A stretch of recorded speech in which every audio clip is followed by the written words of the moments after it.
요새 LH 사태라고 해가지고 시흥 쪽에 지금 난리가 났잖아요. 네네. 그것 때문에 여기도 좀 영향이 있나요? 그쵸, 있죠. 아무래도 뭐 제3기 신도시 생기면 집값이 또 한 번 들썩일 것 같으니까 갭 투자하시러 오는 분들 있어요. 아무래도 조금 주변이 새로 정비가 되고 네. 좀 좋아지면 그 영향을 은계지우처럼 네네. 또 영향을 받을 수 있을까봐 사람들이 여기 기대하고 좀 그런 심리로 오시는 것 같긴 하네요. 그쵸. 이 광명이 요즘에 워낙 핫하다 보니까 이제 시흥까지도 영향이 있잖아요. 조금 뉴스에서 그런 것들이 나오니까 요즘에 그래도 좀 보러 오시죠. 네. 그러면 그거 막 LH 사태 뉴스 나오고 하고 나서 네. 사람들이 오기 시작하면 언제부터 오기 시작했어요? 뉴스 나오보니까 그래도 지난주부터는 관심을 갖기 바로예요. 그거는 뭐 뜸 안 들여요. 요번 주 뭐 월요일 화요일도 그런 분들 와서 거래한 것들이 있어요. 아, 와서 그냥 바로 사세요? 바로 사요. 그럼 어떤 것들을 주로 사세요, 그런 거는? 그래도 그런 분들은 큰 건 안 사고요. 이제 소형 평수 20평대 매물 사고 이제 갭이 좀 적은 거. 그리고 이제 광명 쪽에서 오시는 분들은 본인이 거주할 생각도 사실 해요. 그러니까 이제 겸사겸사 오시는 건데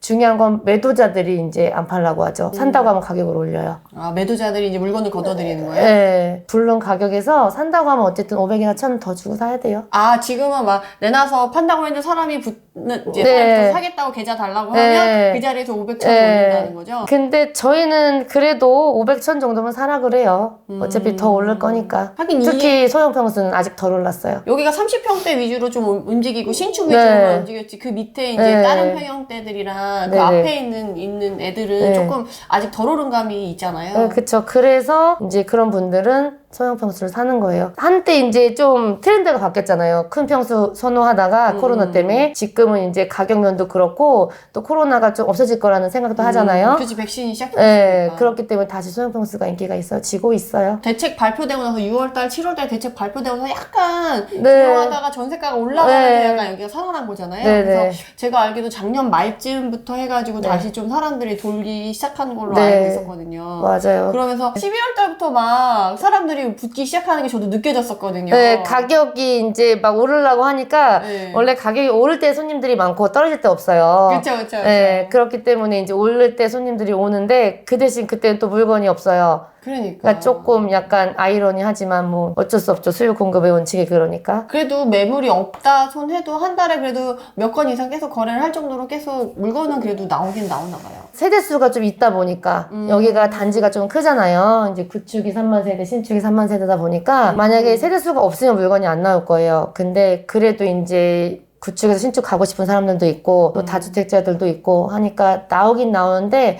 많지 않아요. 그러면 이제 갱신 청구권 때문에 요새 좀 사도 바로 못 들어가는 집도 많잖아요. 네. 그래서 실수요자분들은 이제 기간이 남았어도 사시는 분들이 좀 많은데 네네. 이제 그런 분들은 보통 오면 결정을 하는데 좀 빨리 결정을 하시는 편이에요. 그래도 실수요자들은 젊은 분들이 사실 이 동네 많이 오기 때문에 고민을 하긴 해요. 그래도 어느 정도 이제 산다는 마음으로 오기 때문에 결정이 아주 어렵지는 않아요. 그래도 하루 이틀 고민하고 웬만하면 사죠. 갱신 청구권 때문에 어차피 지금 전세가 안 나오잖아요. 네. 은계지구도 지금 뭐 2017년부터 18년, 2020까지 쭉 했는데 어차피 저분들은 네. 좀 그나마 좀 싸게 들어갔다는 생각이 드시니까 엄청 싸게 들어갔죠. 그 당시에는. 지금 제일 싸게 들어간 단지가 지금 마지막에 싼 데는 사실 최근에 입주한 데는 싼 게 없었고요. 브리제일이라고 2년 전에 입주한 아파트가 있어요. 네. 이제 여기가 사실 34평이 2억에 들어가신 분들도 있고 2억. 싸게는 1억 9천에 들어가신 분들도 있어요. 근데 저분들이 5%만 인상하고 계속 계시구나. 거주하시는 거예요. 근데 사실 매도자 집주인 입장에서는 좀 속이 쓰리지만 법이 그러니까. 근데 협의해서 조금 더 주는 분들도 있어요. 얌생상. 다른 지역은 진짜 물 안 들어오고 좀 오래 걸릴 것 같다 하는 데는 네. 좀 그런 분이 가끔 있는데 여기는 그런 분 없으실 것 같긴 한데 네. 세입자 끼고 팔기 좀 귀찮고 어차피 네. 몇 년 묶여 있어야 되는데 그냥 네. 이참에 팔겠다 하시는 분들 좀 없으신가요 요새? 생각보다 없네요. 그런 분들 없으시구나. 없네요. 예. 더 오를 거라고 들여놓는 사람은 많지만 뭐 그것 때문에 팔려는 분들도 적고 사실 세입자분들이 있는 집은 집을 또 잘 안 보여주려고 하잖아요. 그런 것도 있고 그래서 오히려 주인들이 본인들이 입주한다고 해서 내보내는 분들도 있죠. 그리고 파는 사람들. 그럼 가격을 더 잘 받을 수 있으니까. 세입자가 그거 모니터링 하고 있다가 예. 이렇게 그렇게 하는 사례도 있나요, 혹시? 아직까지는 없는데 악감정이 있으면 할 수도 있겠죠. 아직까지는 없고 좀 그렇게까지 하는 분들은 흔치 않죠, 사실. 특히 쉬운 분들은 착해요. 아, 신분들 좋게요? 착해 독한 사람이 없어요. 마음의 위안이 되네요. 네. 그래서 웬만하면 협조를 잘 해줘요. 근데 이제 집이 또 그 계약갱신 청구 전에 팔리면 본인들이 이사를 나가야 될 수도 있잖아요. 그치.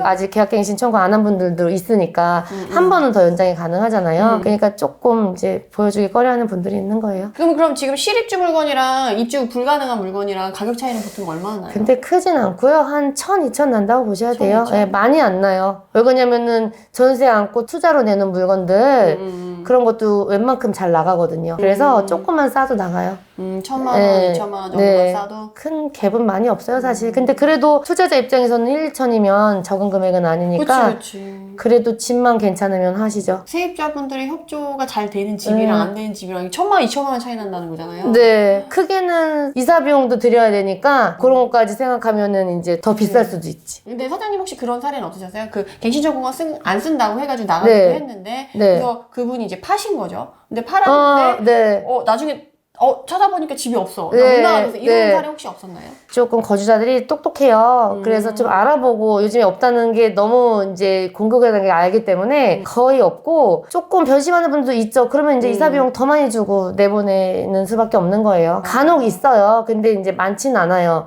근데 이사 비용 예를 들어 뭐 500만 원 주겠다고 했는데 그렇게 되면은 1,500, 2,000 되는 거죠. 근데 사실 이걸 네. 이용해서 원래 네. 그렇지 않은데도 불구하고 그렇다고 네. 얘기하시는 분들도 있다고 저는 사실 좀 있어요. 들었거든요. 지금 이 동네도 이사 비용 1,500, 2,000 받고 나가시는 분들이 봤으니까 없는 게 아니군요. 네, 작으면 500이에요.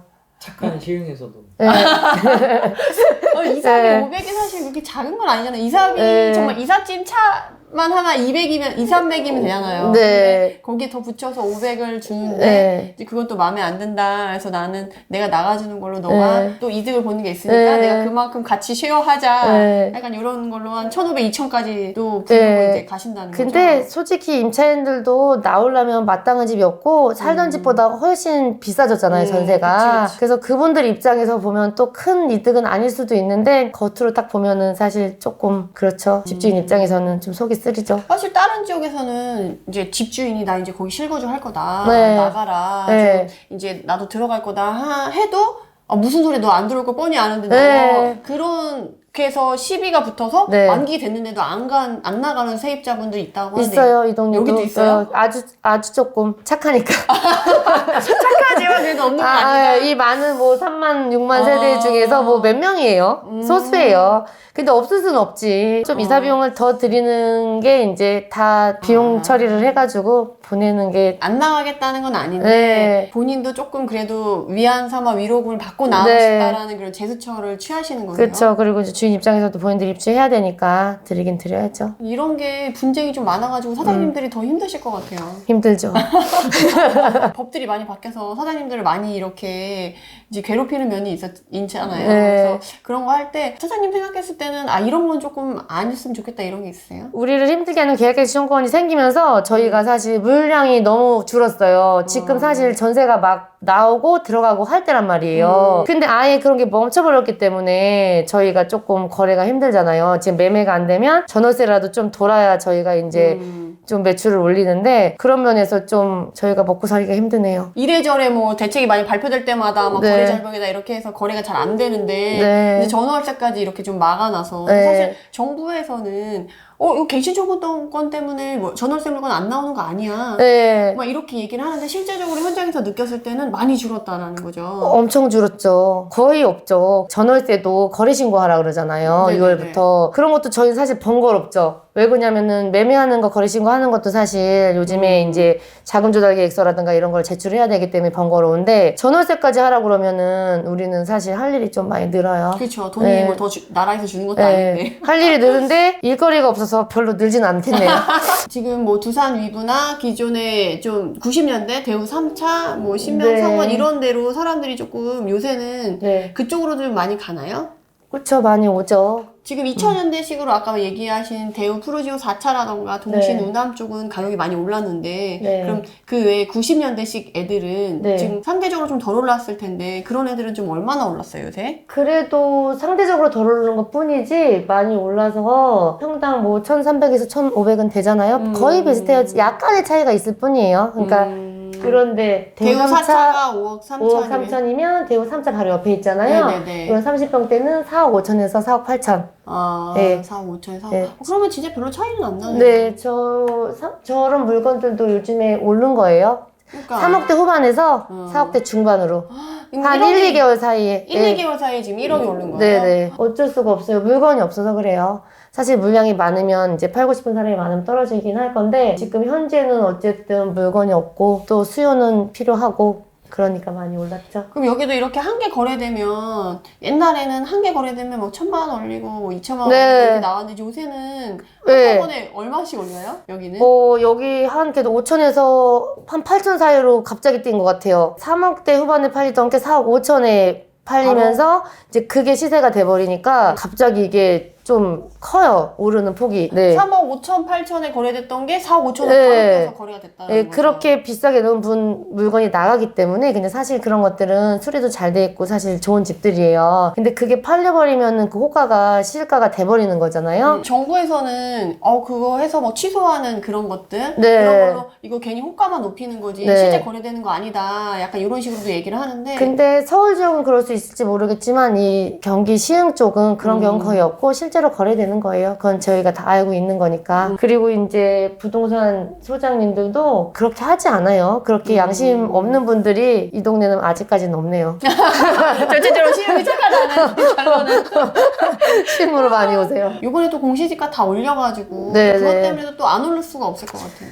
많이 너무나 오르네요. 공시지가 이거 발표돼가지고 더 오르기 전에 미리 사겠다 하고 하는 분들이 혹시 있으셨나요? 있죠. 왜 그러냐면 아직까지 공시가격 1억 미만인 집들이 있잖아요. 그분들은 이제 4월 말 안에 잔금을 치러야 돼요. 30날이 이제 공시가격 발표 날이잖아요. 그래서 지금 몇 분 계세요? 4월 한 중순경으로 잔금하시는 분들. 1억 이하 단지. 네. 1억 이하 단지로 지금 많이 거래되는 애들이 신명 성원, 요 북도식이지만 평형대가 작잖아요. 네. 21평 이런 것들이 이제 1억 미만. 프로지오 2차. 얘네도 소형평수니까 1억 미만이 있어요. 그러니까 이런 것들. 그리고 북도식 아파트 저층은 아직까지 1억 미만이 좀 있어서 그런 것들은 이제 4월 안에 잔금을 해야 돼요. 이번에 공시지가 1억 이하 단지에서 벗어나는 거죠. 네, 벗어나죠. 왜 그러냐면은 이제 올린다고 하니까 공시가격을. 그리고 이제 2021년도께 4월 30날 공시가 되기 때문에 그 전에 29일까지는 기존에 얘네들이 거의 그래도 공시지가 1억 이하긴 해도 약간 8천, 9천 이렇게 간당간당하게 네, 있었던 거. 네, 딱 1억짜리도 있어요. 저 며칠 전에 딱 1억짜리. 공시지가 1억 이하 물건 네. 사려고 하시는 분들은 4월 네. 말까지 잔금을 쳐야지 네. 그걸 받을 수 있다. 네, 4월 이제 말 전날까지 말일날 딱 바뀌니까. 네. 전날까지. 네. 1억 이하를 이제 넘어서게 되면 그 사람들은 나중에 이제 다주택자나 투자자한테 네. 팔 수가 없는데 그런 애들은 실수요한테 팔 정도로 네. 신명이나 성원, 대우, 푸르지오는 실수요도 좀 약간 받쳐주는 지역인가요? 그쵸. 저기는 워낙 소형평수다 보니까 신혼부부 같은 분들이 많이 사죠. 그리고 어르신들도 많이 오고. 어르신들도 많이 네네. 오고. 아직까지 시흥이 젊은 분들도 많지만 어르신들도 꽤 계세요. 여기 원주민들도 있고. 그래서 저기 수요는 활발해요. 신명성은 다. 물어보시는 분한테 좀 강조하는 게 실수요 네. 있는지 꼭 확인하고 들어가라. 네. 이런 식으로